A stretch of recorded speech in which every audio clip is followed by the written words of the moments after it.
Hello my dear students, Gayatri Vidya Mandir उच्च माध्यमिक विद्यालय साचौर के हमारे इस YouTube चैनल पर आप सभी का फिर से स्वागत है। प्रिय विद्यार्थियों, मैं अनिल कुमार सोनी, कक्षा 7, विषय गणित, अध्याय 8, राशियों की तुलना। इसकी प्रश्नावली 8.1 के सवाल आज आपको हल कराऊंगा। और बच्चों, प्रश्नावली की शुरुआत करने से पूर्व मैं एक बार आपको फिर से कहना चाहूंगा कि यदि आपने अभी तक हमारे इस YouTube चैनल को सब्सक्राइब नहीं किया है तो सब्सक्राइब जरूर करें, और जिससे आपको आगे आने वाले नए नए वीडियोस के नोटिफिकेशन समय समय पर प्राप्त हो और आप अपनी पढ़ाई को निर्बाध रूप से सुचारू रूप से जारी रख सके। देखिए बच्चों, हम आज की शुरुआत कर रहे हैं प्रश्नावली 8.1 का सवाल नंबर 1 से। हमने आपको कुछ उदाहरण भी सिखाए थे, उसी के अनुसार सवाल हल होंगे। देखो जरा ध्यान समझना। क्वेश्चन नंबर 1, ये अनुपात ज्ञात कीजिए। रुपये 5 का 50 पैसे से, रुपये 5 का 50 पैसे से। ये तो 5 तो क्या रुपये और 50 क्या पैसे, तो ये दोनों इकाई समान है, ये क्योंकि 1 रुपया और 1 क्या पैसा। हमने आपको सिखाया था कल कि अनुपात कैसे ज्ञात किए जाते हैं, इकाइयों को समान करने पर। तो ये रुपया है, ये पैसा है, तो इसका भी हम पैसा बनाएंगे, तब जाके पैसा और पैसा का अनुपात बन जाएगा। ये किलोग्राम है, ये ग्राम है, तो हम किलोग्राम के ग्राम बनाएंगे। ये मीटर है और ये सेंटीमीटर है, तो हम मीटर का सेंटीमीटर बनाएंगे। और ये दिन है और ये घंटे, तो हम दिनों के घंटे बनाएंगे। ये सब बातें आपको समझ में आनी चाहिए कि 1 रुपए में कितने पैसे होते हैं, मैंने आपको लिखा रखा है।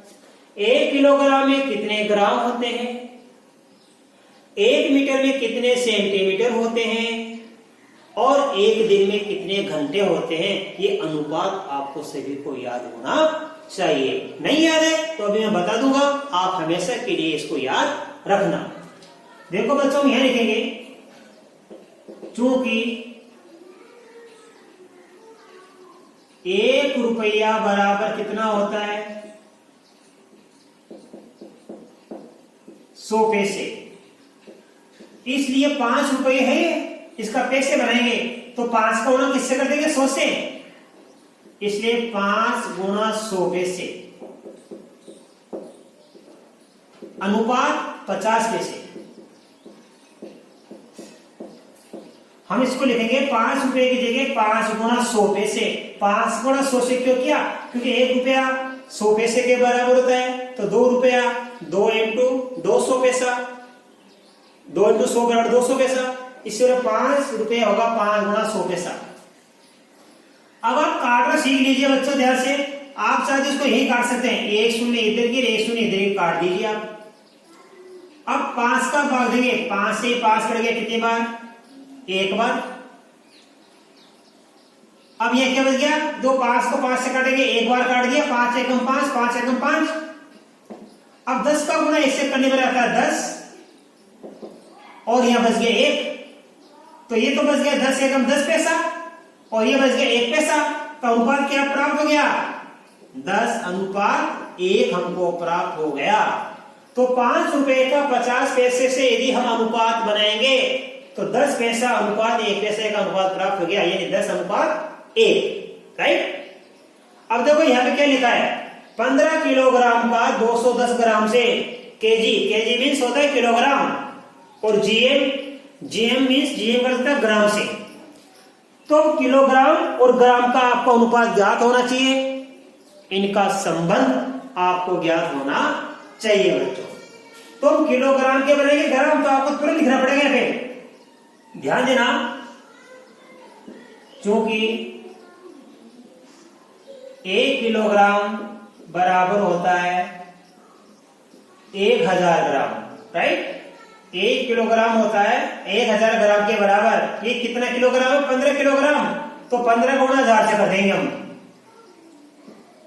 इसलिए 15 गुणा 1000 ग्राम अनुपात कितना है 210 ग्राम, राइट।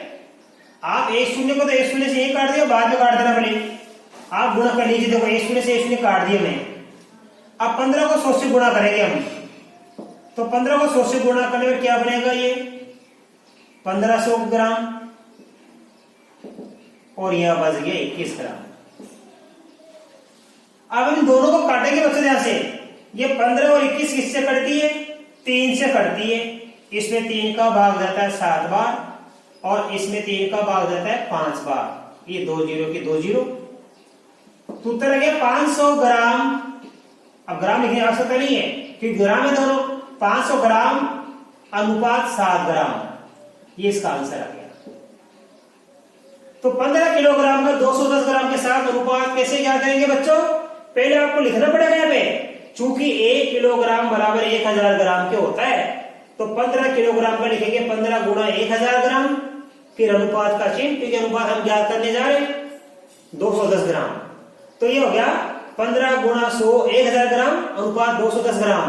काट दो नहीं, इधर वाले को इधर वाले से काटना।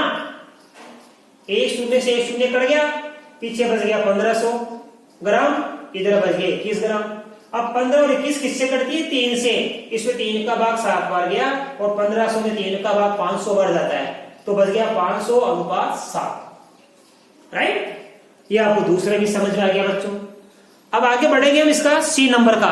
9 मीटर का 27 सेमी से हम अनुपात बनाएंगे। तो इसका मतलब है मीटर को बदलेंगे सेमी में, तो आपको अनुपात याद होना चाहिए, तुरंत मैंने लिखा रहता है।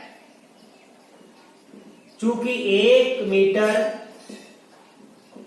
बराबर होता है 100 सेमी। 1 मीटर कितने सेमी के बराबर होता है, 100 सेमी के बराबर होता है। तो हम 9 का गुणा किससे करेंगे, 100 से।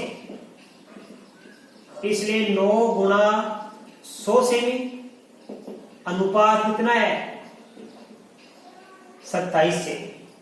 ठीक है, दोनों काट दीजिए आप। यहां भी सेमी है, यहां भी सेमी, समान इकाई काट दीजिए। 9 को 27 से काटेंगे। 9 में और 27 ये दोनों किससे कटती है, 9 से। 9 में 9 का भाग जाता है और 27 में भी 9 का भाग जाता है, तो 9 से काट दो। 9 में 9 का भाग कितनी बार जाएगा, 1 बार, और 27 में कितनी बार जाएगा, 3 बार।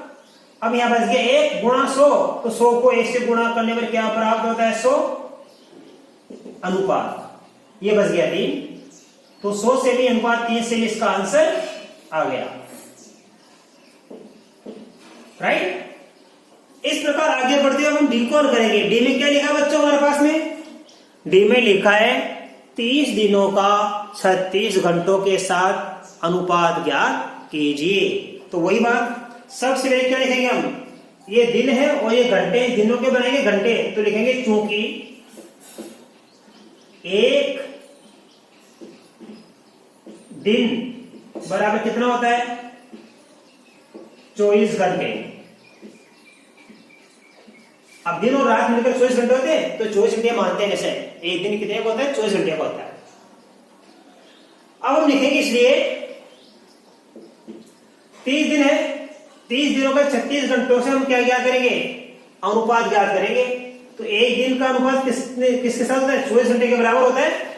तो 30 दिन में कितने घंटे होंगे, 30 गुणा 24 घंटे। हम 30 का गुणा 24 से कर लेंगे, अनुपात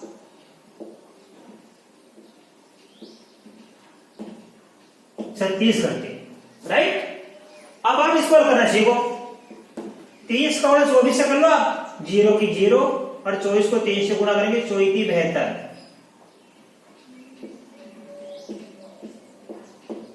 और इधर क्या है, 36 घंटे। तो 720 घंटे का अनुपात बन गया 36 घंटे से। अब हम काटेंगे, देखो ये 36 है, ये 72 है। 36 का बड़ा 2 बार बोलने पर 72 आता है। 36 एकम 36, 36 दूनी 72। इसका मतलब है ये दोनों संख्या 36 से कट जाएगी। 36 में 36 का भाग 1 बार जाता है, और इस 72 में 36 का भाग 2 बार जाता है, 0 की 0। 72 में 36 का भाग 2 बार जाता है और 0 की 0 में लगा जी, तो 720 में 36 का भाग 20 बार जाता है। तो क्या बच गया हमारे पास में, 20 घंटे अनुपात 1 घंटे, यानी 20 अनुपात 1 आ गया आंसर। 20 अनुपात 1 इसका आंसर आ गया बच्चों। इस प्रकार हमारे क्वेश्चन नंबर 1 का ABCD हमने सोल्व कर लिया और ये आपको अच्छी तरह समझ में आ गया। कैसे बनाते हैं अनुपात? अनुपात बनाने के लिए हमेशा सभी को यानी समान इकाई में लेके चलना पड़ता हमको। पहले साल में रुपये और पैसे है तो हमने दोनों का पैसा बना दिया। दूसरे में किलोग्राम और ग्राम है तो हमने किलोग्राम का ग्राम बना दिया। तीसरे में मीटर को हमने सेंटीमीटर में बदल दिया और चौथे में हमने दिन को घंटों में बदल दिया। राइट। अब देखो क्वेश्चन नंबर 2 क्या लिखा है। एक कंप्यूटर प्रयोगशाला में 6 विद्यार्थियों के लिए 3 कंप्यूटर होने चाहिए। तो 6 विद्यार्थियों के लिए कितने चाहिए? 3 कंप्यूटर। ज्ञात कीजिए कि 24 विद्यार्थियों के लिए कितने कंप्यूटरों की आवश्यकता होगी। तो देखो बच्चों आपको समझ आ जाएगा। विद्यार्थी कितने हैं? 6 और कंप्यूटर कितने हैं? 3। ये स्टूडेंट्स, ये कंप्यूटर। तो 6 विद्यार्थियों के लिए कितने हैं? 3। अब 6 का बड़ा 6 दूनी 12, 3 का बड़ा 3 दूनी 6, फिर 6 3 18, 3 3 9, फिर 6 चौके 24 और यहाँ पे 3 चौक 12। तो 6 विद्यार्थियों के लिए 3 कंप्यूटर चाहिए, 12 विद्यार्थियों के लिए 6 कंप्यूटर चाहिए, 18 विद्यार्थियों के लिए 9 कंप्यूटर चाहिए और 24 विद्यार्थियों के लिए 12 कंप्यूटर चाहिए। ये तो हमने बिल्कुल सरल तरह से ज्ञात कर लिया। लेकिन एग्जाम में हम ऐसे नहीं करेंगे। एग्जाम में ये तो हमने पता कर लिया कि 6 विद्यार्थियों के लिए 3 कंप्यूटर चाहिए तो 24 विद्यार्थियों के लिए 12 कंप्यूटर की आवश्यकता पड़ेगी। हम इसको कैसे करेंगे? देखो एक ही विधि से। अच्छी तरह याद रखना हमेशा। एक ही विधि मैंने आपको अच्छी तरह सिखा दी और सीख लीजिए आप। हम यहां से करेंगे 6 विद्यार्थियों के लिए कितने कंप्यूटर चाहिए? 3। तो यहां से देखो आप, क्योंकि 6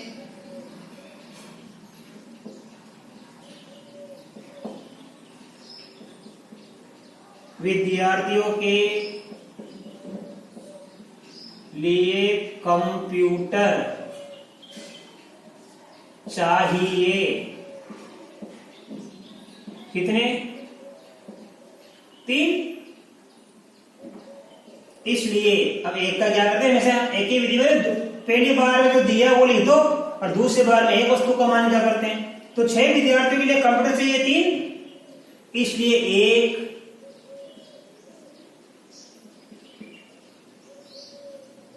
एक विद्यार्थी के लिए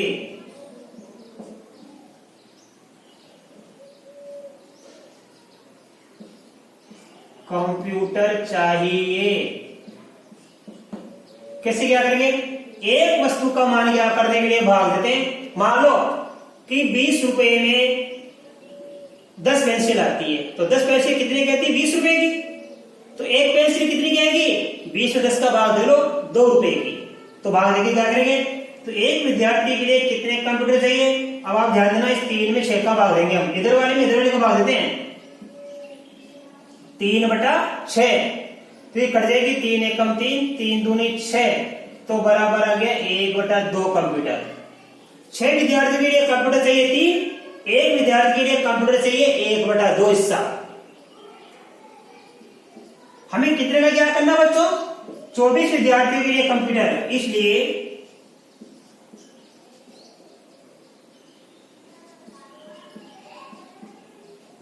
24 विद्यार्थियों के लिए कंप्यूटर चाहिए। अब कैसे क्या करेंगे? एक वस्तु का ज्ञात करने के लिए हमने भाग दे दिया, ये आ गया। अब जो एक वस्तु का ज्ञात होता है तो अधिक वस्तु का ज्ञात करने के लिए गुणा करते। अब 1/2 का गुणा 24 से करेंगे। 1/2 गुणा 24, तो ये कटे गया 2 एकम 2 और 2 का भाग 24 में दिया 12, तो बराबर आ गया 12 कंप्यूटर। ये आंसर आ गया। तो आपके समझ में आ गया 24 विद्यार्थियों के लिए कितने कंप्यूटर की आवश्यकता पड़ेगी? 12 कंप्यूटरों की आवश्यकता पड़ेगी। अब आप बच्चों इसका स्क्रीनशॉट लो, मैं आपको इसके बाद अगला सवाल नंबर 3 सिखाऊंगा।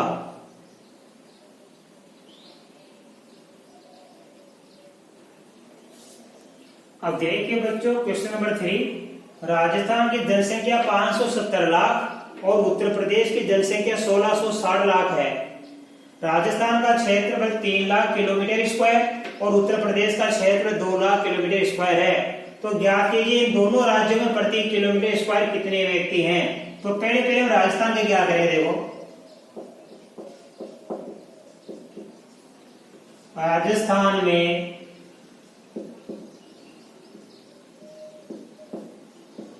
प्रति किलोमीटर स्क्वायर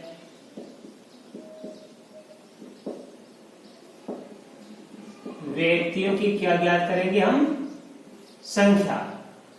तो देखो कैसे ज्ञात करेंगे, राजस्थान की जनसंख्या कितनी है 570 लाख और राजस्थान का क्षेत्र कितना है 3 लाख किलोमीटर स्क्वायर।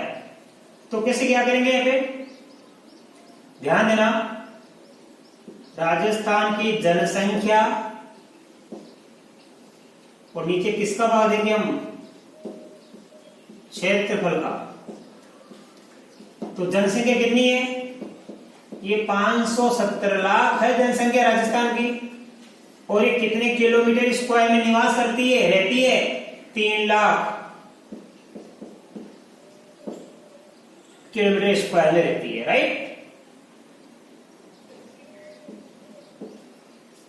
अब आप ध्यान देना, अब 3 से इसको काट दो, लाख से लाख तो कट गया, 3 का भाग देंगे इस 570 में तो 190 आता है। तो ये आ गया 190 व्यक्ति प्रति किलोमीटर स्क्वायर। अर्थात ध्यान देना आप, ये आ गया हमारे पास में 190 व्यक्ति 1 किलोमीटर स्क्वायर में राजस्थान में रहते हैं, यानी राजस्थान में 1 किलोमीटर स्क्वायर में केवल 190 व्यक्ति रहते हैं। अब देखो उत्तर प्रदेश का क्या कर लो, उत्तर प्रदेश में प्रति किलोमीटर स्क्वायर में, यानी ना में व्यक्तियों की संख्या कैसे क्या करेंगे, वही बात, उत्तर प्रदेश की जनसंख्या कितनी है 1660 लाख